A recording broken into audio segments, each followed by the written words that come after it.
another book haul, and this is actually the second time I'm filming it because yesterday I had just finished and then the postie did his rounds and dropped 2 boxes full of books off. Muscles. Ugh, made it.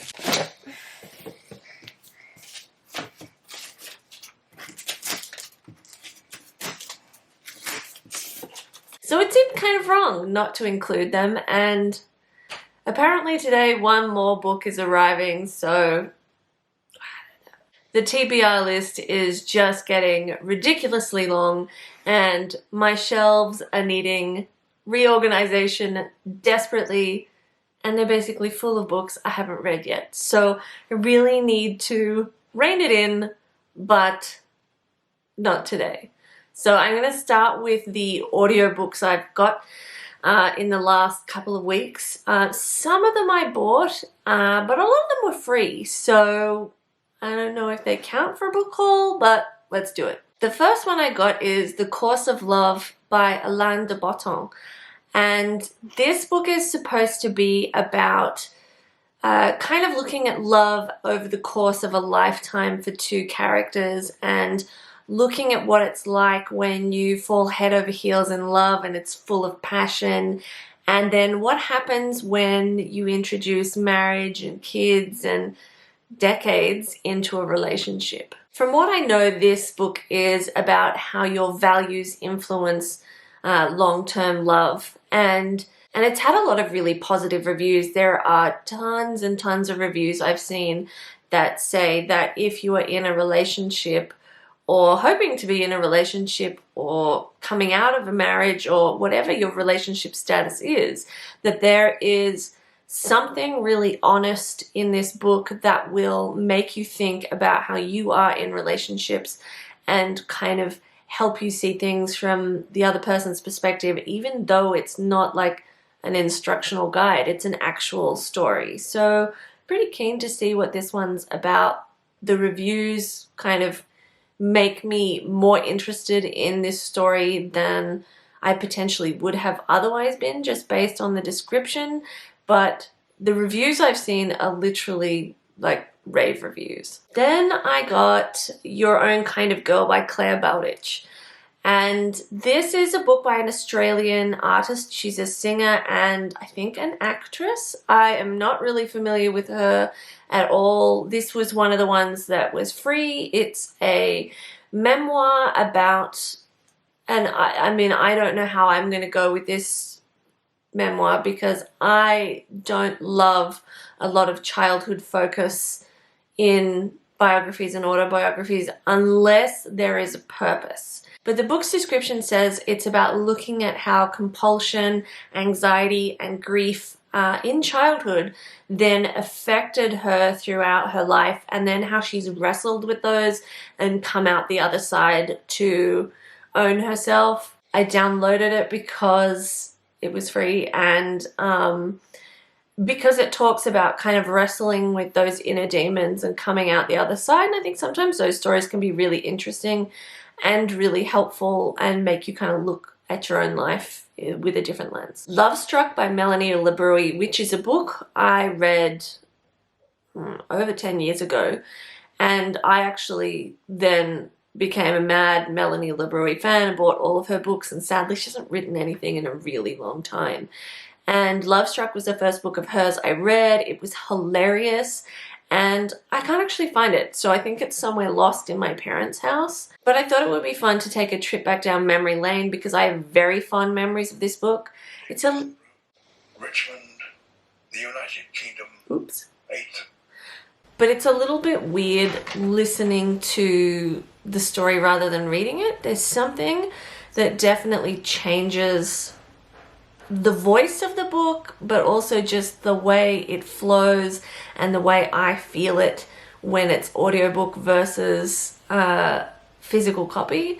Maybe it's also just the effect of time, but so far I'm not finding it as funny, but I haven't really gotten into it. So we'll see if I do, and I was kind of hoping that I would find the actual physical copy at my parents' house, but because of all of New South Wales now being in lockdown and Sydney being in total lockdown for the last 7 weeks, I haven't been able to go to my parents' house. Then I downloaded David Attenborough's A Life on Our Planet, which I also have in physical copy. And the reason I downloaded the audiobook was because there's just something beautiful about David Attenborough's voice, and I feel like this is the kind of book that is aided by the David Attenborough effect. And it is a really great book, but I struggled to read it, but didn't struggle at all to listen to it. Loved it. Well, loved is really the wrong word when you're talking about climate change and climate disasters. But I found it fascinating because it was a really interesting mix of facts and science without it being too sciencey and too factsy and like pointing the finger at you for doing all these things wrong. But it does make you kind of really realize the urgency of the situation, and then it gives you a ton of things that you could do to help on an individual level, which is really lovely to see. But I did download this as an audiobook because I love listening to David Attenborough, and there's just something about hearing his voice that I was like, yes, tell me more. I'm listening. Then I got After Story by Larissa Brent. I'm sorry, I'm probably butchering her name. She's an Indigenous author who is writing about a family who are Indigenous, and they have suffered a massive loss in their family. The primary character's sister went missing 25 years ago, and I'm assuming based on other books with Indigenous theme that I've read, that you're going to explore how that impacts the family and the community, which are very interwoven, and family and loss and grief is something that is very intensely dealt with in Indigenous cultures, and it's different as well. But then my understanding is that the story then shifts to England and the sister and the mother going to visit the UK, and then while they're there, 25 years later, after the other child goes missing, another child goes missing, and they're there at the time. And that's about all I know about this story. I'm pretty keen to read this. I think that it will be pretty interesting, and also has rave reviews. Clean Slate by Zoe Foster Blake. I find Zoe Foster Blake amusing at times. Sometimes not so much, but sometimes hits the mark really beautifully, and this book was free, so I downloaded it. I believe it is about, can a relationship survive a infidelity? I only have one other Zoe Foster Blake book, which is a kid's book called Nobody Likes a Fart. I can't say that I'm a massive fan of it, but my niece is, so whatever. Then I also got Dragon Mage, which I am super excited about. This kind of sounds like the initial setup is like so many YA books. There is a young boy, he's a bit lost, he doesn't really know his own powers and gifts, and what he finds out is that his gifts are extremely rare, and he goes to an academy to study how to be a dragon rider. So yes please. Peter V. Brett the Painted Man is supposed to be about demons that are plaguing the world and rising at night and basically feasting on humans, and that has led to kind of the decimation of the human population and technology. Then I think there are supposed to be 2 or 3 point of view characters, and obviously we're going to follow their arc through a couple of books and watch as they attempt to save humanity. I feel like this audiobook section is starting to drag, so I'm just gonna quickly list the other ones I got. I got John Birmingham's 0 Day Code. He's an Australian author. The Stand-In by Lily Chu, Where the Crawdad Sings by Delia Owens, which is a book my cousin recommended. What Happened to You by Bruce D. Perry and Oprah Winfrey, which is supposed to be about trauma, which I got for my own personal growth because I've been through some shit. And Anita Heiss's River of Dreams, which I got the other day in physical copy because this book is fantastic. Absolutely fantastic. So I am probably now about 3/4 of the way through this. I am mostly listening to this on audiobook because it incorporates so much of the Indigenous language. So this name, which I'm not going to attempt to pronounce because I will butcher it, means River of Dreams. And throughout this story, the Indigenous language is woven in beautifully, and listening to it, it's just pronounced very differently to what I would have guessed, and it's so lyrical and lovely and beautiful, and this is really very much a story about belonging, about the importance of someone's relationship with the land and with nature in order to have a purpose, and the importance of familial relationships and love and understanding other cultures. And this is very much also about racism and the way Indigenous people were treated when white settlers came to Australia. And one of the primary white characters is a lady called Louisa, who is a Quaker who's all about equality, but she doesn't actually realize that her version of equality doesn't equate to the Indigenous people, and in trying to force her version of equality on them, she is actually putting them into servitude and taking them away from their families and making them miserable. And so it is so far a kind of a journey of our primary Indigenous point of view character, Wagadine, and how she falls in love and how she deals with the enormous changes to her life, to her culture, to her family. It is a very interesting book and completely riveting and not at all preachy about the very important things that are discussed in this book. I don't yet know how it ends, but I would preemptively give this book 12 out of 5 stars. So you should definitely check this out. Then back to the audiobooks, we had The Sword of Kaigen by M.L. Wang, Judith Lucy, It Turns Out I'm Fine, and I think that is it. I think that's all the ones I've recently downloaded. These are books that I bought 2 or 3 days ago.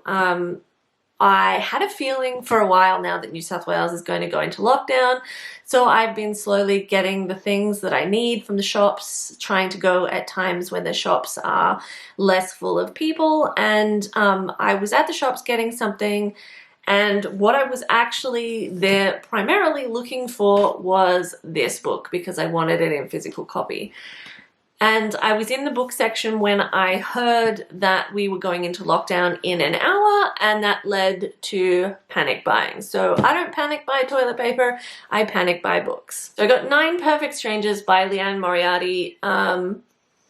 Mostly I got this because there's a lot of hype around this story at the moment, and I think that's because the TV series or movie or whatever it is about to be released, and it's got Nicole Kidman and Asha Ketty, who I love. So I've got to say, Asha Ketty, anything that she touches is usually pretty good. So I'm keen to read this one.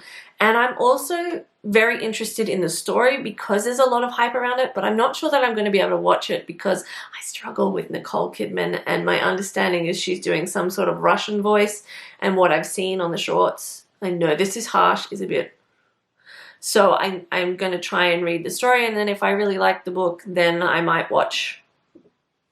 But we'll see. I got David Williams' The Midnight Gang. I don't know what this book is about. I haven't read any other David Williams books. The reason I got this was because I have heard that his stories are laced with comedy and are wonderful for younger children. And what I'm wanting to do is write a book that introduces kind of a lot of Australian themes and Australian natures for a younger audience, but it's still kind of like YA vibes, but for a much younger audience. And so I wanted to read a book that is kind of for the same age group that I'm hoping to write for, and just kind of get a bit of a vibe. And also my best friend's kids are sort of in the age range of 10 and 11, and they really have loved talking to me about my books, which are YA books.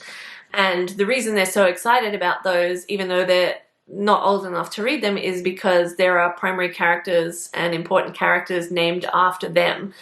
And so they want to know all about their magical powers and what they can do. And they're like asking me if they can have an owl or an eagle. Can I fly a dragon? And all these sorts of things.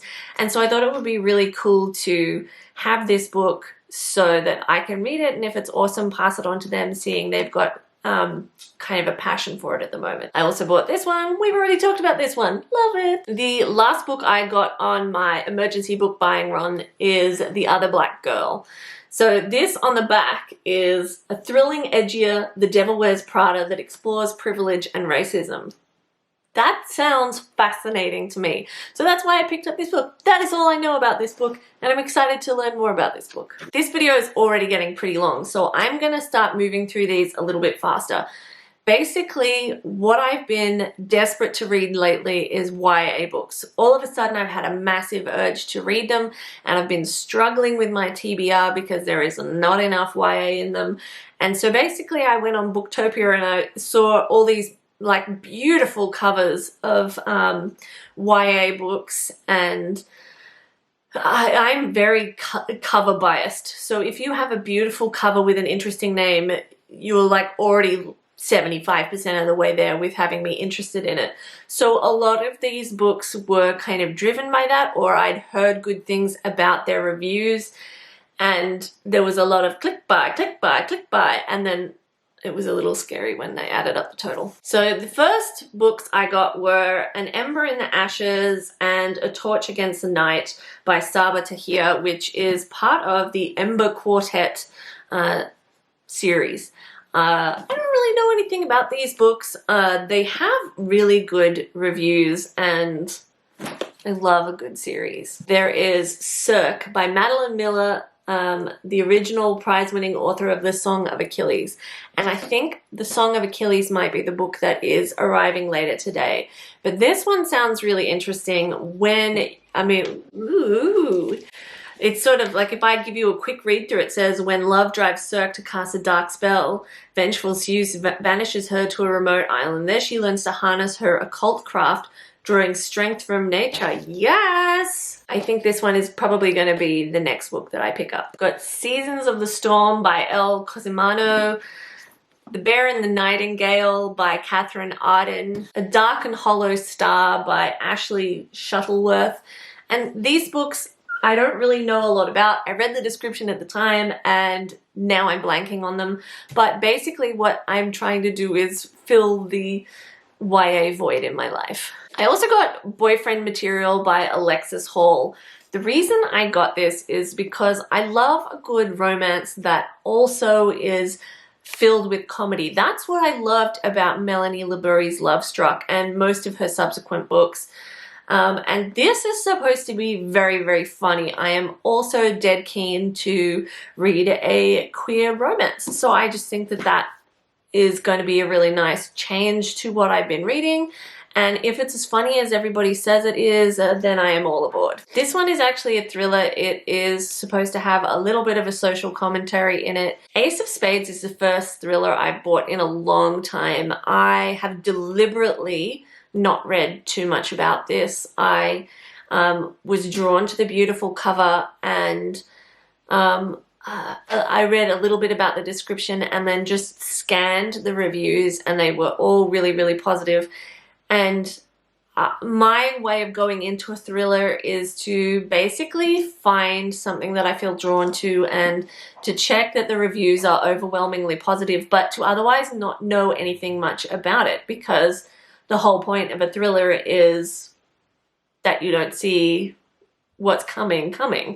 So I can't really tell you what this book's about, but I will find out. The last two books that arrived in the book boxes yesterday were these two. These Violent Delights by Chloe Gong is a book that I am super excited about. So this one and Cirque are likely to be the next two that I read. A Song Below Water by Bethany C. Morrow is about black mermaids, and I just think that is a brilliant idea. And it is about time that we started seeing more people of color as primary characters in YA books. And the quick description on the inside says, A Song Below Water is a story for today's readers, a captivating modern fantasy about black mermaids, friendships, and self-discovery set against the challenges of today's racism and sexism. Yes. So this is a kind of Romeo and Juliet retelling in 1920s Shanghai, which sounds really cool. And I think that's really all you need to know. We all know the Romeo and Juliet story, and I just think this is going to be super interesting to see how that story translates into 1920s Shanghai in the theme of retellings and continuations of old classics. I have got 2 Jane Austen continuations here. If you watch this channel, you'll know that recently I tried to read Mr. Darcy Vampire, mostly because the concept of Mr. Darcy running around as a vampire amused me greatly. But I don't really have much experience with Jane Austen continuations. I haven't ever really been a diehard Jane Austen fan, but when I was traveling through the area where they filmed the BBC Colin Firth, Jennifer Eel version of Pride and Prejudice, and we were visiting the buildings that were Pemberley, I was traveling with a couple of people, and one of them said, oh my god, you should read this book. It's a Pride and Prejudice continuation, but it's like Jane Austen smut, but it's actually written with a really good Jane Austen voice. And after reading Mr. Darcy Vampire, where the Jane Austen voice was just like absent, I'm kind of keen to go back to this book to see if it is as good as I remember it. Upon her recommendation, I then bought the book in town, lost the book in town, then bought the ebook and went to the Spanish island Formentera and spent a week there reading this book and just smashed it out in a couple of days. And it really was Jane Austen smut, and it maintained the style of Jane Austen's writing as much as you can when it's Jane Austen smut. But anyway, so I just wanted to see, after the Darcy Vampire experience, if this book was as good as I remember it. So I rebought Mr. Darcy Takes a Wife, and while I was buying it, it showed me that there was a sequel, and I was like, all right. So I've got the 2 of those. So it's Mr. Darcy Takes a Wife and Darcy and Elizabeth by Linda Birdall. So that is my substantial book haul. I will be reading for the rest of my life if you are looking for me. Final book has arrived, so let's see what we got. I was right. It is the Song of Achilles. I thought I had ordered it. I think this one will also be at the top of my list, but let me know for sure if you've read it, what you thought of it, and what you thought of some of the other books in this book haul. If you've read any of these books, let me know below in the comments which ones you think I should start with. And so yeah, help me out. Let me know which one to start with. If you've enjoyed this video, don't forget to like it and to subscribe to my channel. And you can check me out on Instagram and Twitter at PipCoombs. Thanks for watching. Butchered it. Richmond, the United Kingdom. Oops. 8.